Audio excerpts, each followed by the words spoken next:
Future employees of forest research institute. So कैसे हो आप लोग? प्रिपरेशन कैसी चल रही है? आई होप अच्छी चल रही होगी। ये वीडियो मैं कल डालने वाली थी, लेकिन यस्टरडे जो है वो किसी स्टूडेंट की क्वेरी आई थी कि मैम आप नेक्स्ट वीडियो कब डालने वाले हो। तो मैंने सबसे पहले इस काम को प्रायोरिटाइज किया। मैंने सोचा कि बच्चे जो है वो वेट कर रहे हैं, तो आज के आज ही मैं ये वीडियो डाल दूंगी। तो इस वीडियो में हम लोग जो है कुछ क्वेश्चन सॉल्व करेंगे, उसके साथ में एक शॉर्ट नोट्स भी दूंगी जिसका आप स्क्रीनशॉट ले सकते हो और डायरेक्टली प्रिपरेशन कर सकते हो इस एग्जाम की। तो जो भी स्टूडेंट आईसीएफआरई एग्जाम की प्रिपरेशन कर रहा है यहाँ पे, welcome back to your channel.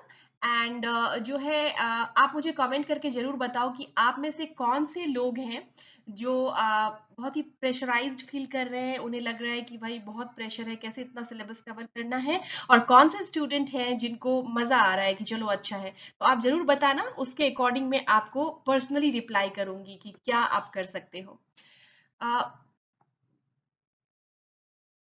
मैं अपने बारे में भी आपसे बताऊंगी। तो क्या था कि जब मैं एग्जाम्स की प्रिपरेशन कर रही थी, मैंने आपको पहले भी बताया कि मैंने बहुत सारे एग्जाम्स क्वालिफाई किए हैं। तो क्या होता था कि मैं मोस्ट ऑफ द टाइम जो है ना वो बहुत ही प्रेशर में रहती थी। मुझे लगता था कि नहीं, ये कंप्लीट करना है, ये कंप्लीट करना है, और बहुत ही काम तो सारे हो रहे थे, सिलेबस कवर हो रहा था, सब कुछ हो रहा था, तो लेकिन मैं जो हूँ वो थोड़ा प्रेशर में रहती थी। फिर मैंने सोचा, जब मैं आज पीछे मुड़ के देखती हूँ तो मुझे लगा कि देखो, प्रिपरेशन तो हो जाती है, कहीं ना कहीं आप कुछ ना कुछ तो लोग कर ही लेते हैं, लेकिन क्या है कि आपको उस टाइम में भी ना उस प्रोसेस को भी एंजॉय करना है। क्योंकि जब आप किसी एग्जाम की प्रिपरेशन करते हो ना, तो आप केवल उस एग्जाम की प्रिपरेशन नहीं करते, आप उसके साथ साथ जो है ना आपकी पर्सनालिटी भी चेंज होती है। क्योंकि आपको पता चलता है टाइम मैनेजमेंट करना है कैसे, कैसे किसी चीज को डीपली एनालाइज करना है, अंडरस्टैंड करना है, उसको याद करना है। बहुत सारे जो जनरल अवेयरनेस के क्वेश्चन है वो भी हमें पता चलते हैं। तो इसीलिए एग्जाम प्रिपरेशन जो है उसको एंजॉय करो, क्योंकि ये जो पीरियड है ना फिर दोबारा नहीं आएगा। फिर आप जॉब करोगे, फिर उसमें आगे जो है आप पढ़ाई करो, मतलब उसका ही रहेगा, पढ़ाई का कुछ नहीं रहेगा, जॉब में ही आप लग जाओगे। तो अब स्टार्ट करते हैं। जो हमारा मेन थीम है वो है क्वेश्चन मैं सॉल्व करूंगी, कुछ शॉर्ट नोट्स बताऊंगी आपको। और जिन स्टूडेंट ने जो पहली बार इस वीडियो को देख रहे हैं, तो बाकी के पार्ट 1, पार्ट 2 और पार्ट 3 भी आप जाके देख लो। Now the question number 81 is, which of the following is not a bacterial disease? तो इसमें क्या क्या है? Typhoid, tuberculosis, influenza and cholera. तो इसका आंसर क्या होगा? इसका करेक्ट आंसर है इन्फ्लुएंजा, क्योंकि ये एक वायरल डिजीज है, बाकी सब जो है वो बैक्टीरियल डिजीज है। और आपके लिए मैंने एक टेबल बना दिया है, जाके स्क्रीनशॉट ले लो। And if you want to add something more to it, you can add। अब यहाँ पे जैसे कि मैंने आपको एक टेबल बना के दे दिया है कि टाइफॉइड सैल्मोनेला टाइफी से होता है, ये बैक्टीरियल है, या फिर इन्फ्लुएंजा वायरस से होता है, ये वायरल डिजीज है। तो ऐसे एक लिस्ट बना के याद कर लो। Now question number 82, the ultimate source of energy for all living organism is. तो इसमें 4 ऑप्शंस हैं: एटीपी, बायोमोलिक्यूल, सन, कार्बोहाइड्रेट। तो इसको जो है कई बार आपको लग सकता है कि एटीपी, लेकिन अगर आपने एनसीईआरटी 10th की बायोलॉजी पढ़ी है, तो उसमें आपका जो लाइफ प्रोसेसेस है उसमें कंप्लीट ऐसी लाइन लिखा हुआ कि sunlight is the source of energy for all living organisms. Green plants can convert solar energy into chemical energy by the process of photosynthesis, है ना। तो एनसीईआरटी बहुत ही अच्छी बुक्स होती है, एनसीईआरटी की बुक्स, तो उसको जरूर से पढ़ना चाहिए। अब देखो क्या होता है ना, सन से जो है वो प्लांट जो है वो फोटोसिंथेसिस से अपना सिंथेसाइज करता है। उसके बाद जो है मतलब ओरिजिनल सोर्स ऑफ एनर्जी क्या है? सनलाइट है। प्लांट्स उसको यूज करता है फॉर फोटोसिंथेसिस। एंड उसके बाद क्या होता है, फिर हर्बीवोर्स प्लांट को कंज्यूम करते हैं, जो कार्निवोर्स है वो हर्बीवोर को कंज्यूम करते हैं। ये पूरा फूड चेन है, ठीक है। अब next question is, which one is not an insect? 4 option हैं: butterfly, mite, ant and mosquito.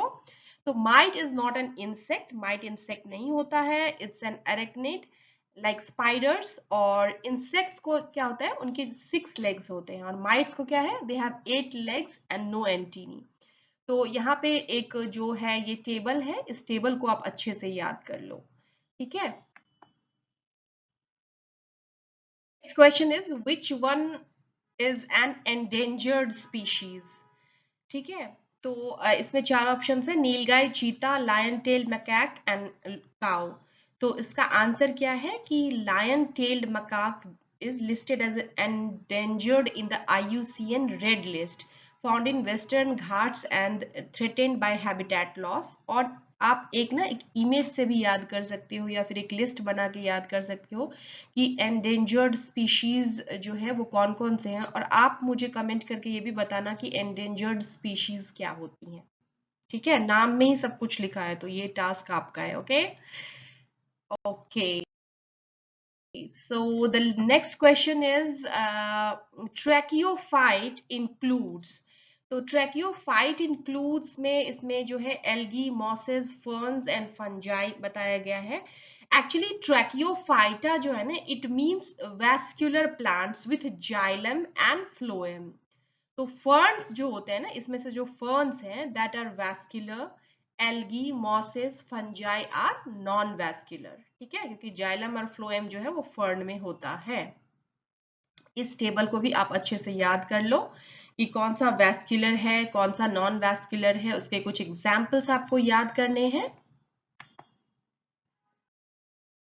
Now next question is which one is a monohybrid cross? ठीक है, तो अब क्या है कि मोनोहाइब्रिड क्रॉस जो है, मोनो मीन्स वन, उसमें वन ट्रेट जो होता है ना, ये वन ट्रेट पे बेस्ड होता है। तो अब क्या है ना, ये क्या करता है, it shows cross of homozygous dominant and recessive. दोनों जो है ना, यहाँ पे आप देख सकते हो कि T capital T small T. तो क्या है, ये है होमोजाइगस डोमिनेंट और ये है होमोजाइगस रिसेसिव। तो इसमें क्या होता है कि इसके जितने भी ऑफस्प्रिंग्स होते हैं ना, वे सारे जो है वो टॉल होते हैं, कैपिटल टी स्मॉल टी। तो आपको इसको देख के बताना है, और बहुत ही सिंपल सा क्वेश्चन है, ये जेनेटिक्स का क्वेश्चन है। Now question number 87, how many chromosomes are found in human body cells? 46 है ना, 46 है ना। ओके, तो क्या होता है इसमें, ह्यूमंस में 46 क्रोमोसोम्स होते हैं, बॉडी सेल्स में 23 पेयर्स हुए है ना, 23 इंटू 2 46, जिसमें से कि 22 जो होते हैं वो ऑटोजोम्स होते हैं, और plus 1 pair of sex chromosomes भी होता है, और जो कि XX होता है फीमेल में और XY होता है मेल में। नेक्स्ट क्वेश्चन है in which organ is bile stored. तो आजकल तो इतना सोशल मीडिया पे लीवर डिटॉक्स और ये सब आता रहता है, डिफरेंट डिफरेंट ऑर्गन्स के बारे में बताते रहते हैं। तो जो बाइल जो है ना, वो लीवर मेक्स बाइल, लेकिन स्टोर कौन करता है, आपसे ये नहीं पूछ रहा है कि बाइल कौन बना रहा है, विच ऑर्गन मेक्स बाइल, तो उसमें लीवर हो जाएगा। जबकि स्टोर कहाँ होता है, वो गॉल ब्लैडर होता है, गॉल ब्लैडर में स्टोर होता है। Bile helps in fat digestion by emulsifying lipids। Lipids को इमल्सिफाई करके फैट डाइजेशन में बाइल हेल्प करता है। अब देखो ये वाला जो है, एक आपके लिए लिस्ट बना दिया है। लीवर क्या करता है, बाइल बनाता है, makes bile. Gall bladder store bile, और पैंक्रियाज क्या करता है, सिक्रीट एंजाइम्स। तो आप क्या कर सकते हो, make a digestive system diagram and label organs. तो आप इन बायोलॉजी को जितना, जो बायोलॉजिकल चीजें हैं ना, लिविंग थिंग्स, उसको जितना आप लेबल करके डायग्राम के थ्रू पढ़ोगे ना, उतना अच्छे से आपको जो है वो दिमाग में वो बिल्कुल छप जाएगा, है ना। नेक्स्ट क्वेश्चन है which part of the body is affected by jaundice. किसी को पता है, किसी के फैमिली मेंबर को जॉन्डिस हुआ है, या फिर किसी के साथ हुआ है ऐसा कभी। तो वेल इसमें क्या क्या है, lungs, liver, heart and kidney. तो कॉमन सेंस है, ये हार्ट वगैरह में नहीं होता, ये इसकी वजह से होता है। जॉन्डिस जो है वो कॉज्ड बाय लिवर डिसफंक्शन। जब लिवर काम सही से नहीं करता है ना, तो अब क्या होता है, उसमें जब काम नहीं करता ठीक से, तो बिलीरुबिन नाम का एक पिगमेंट होता है, वो उसमें बढ़ जाता है, जिससे क्या होता है, स्किन वगैरह येलो हो जाती है, आंखें जो है ना, जिसकी जॉन्डिस होगी उसकी आंखें जो है वो येलो हो जाएंगी। तो लीवर का जो डिजीज है, तो क्या क्या हो गया, जॉन्डिस है और हेपेटाइटिस हो गया, साथ के साथ चलो इसको भी रिवाइज कर लेते हैं।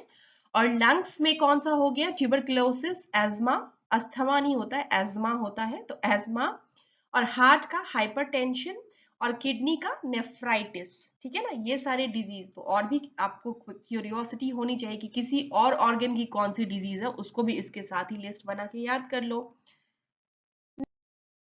Now, the final question of this session is the functional unit of kidney is ureter, glomerulus, nephron, Bowman's capsule. तो नेफ्रॉन जो है ना, it is the smallest functional unit of the kidney. It filters blood and forms urine. और Bowman's capsule जो है, it is just a part of nephron. तो क्या है? अब ग्लोमेरुलस जो है उसका क्या फंक्शन है? फिल्ट्रेशन। बाउमेंस कैप्सूल का क्या है? Surrounds glomerulus. और लूप ऑफ हेनली, ये क्वेश्चन बहुत बार आता है लूप ऑफ हेनली के बारे में। तो ये क्या करता है? रीएब्जॉर्प्शन करता है। और नेफ्रॉन क्या है?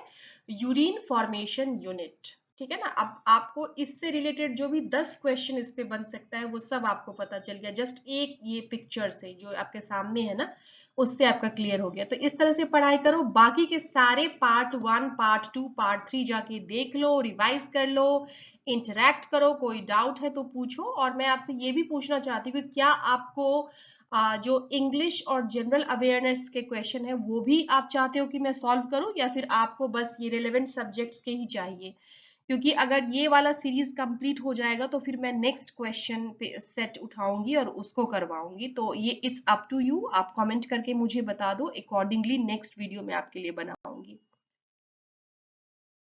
तो किस किस को गवर्नमेंट एग्जाम क्वालिफाई करना है और एक सिक्योर जो है वो करियर बनाना है बायोटेक्नोलॉजी और रिलेटेड फील्ड्स में, welcome back to your channel bio exam and research support by Archana. और ये जो सीरीज मैंने स्टार्ट किया है आईसीएफआरई का, उसका एक अलग से प्लेलिस्ट है चैनल पे, उस पे जाके इस एग्जाम के बारे में सब कुछ जान सकते हो। और साथ ही साथ मैं प्रीवियस ईयर क्वेश्चन भी सॉल्व करवा रही हूँ।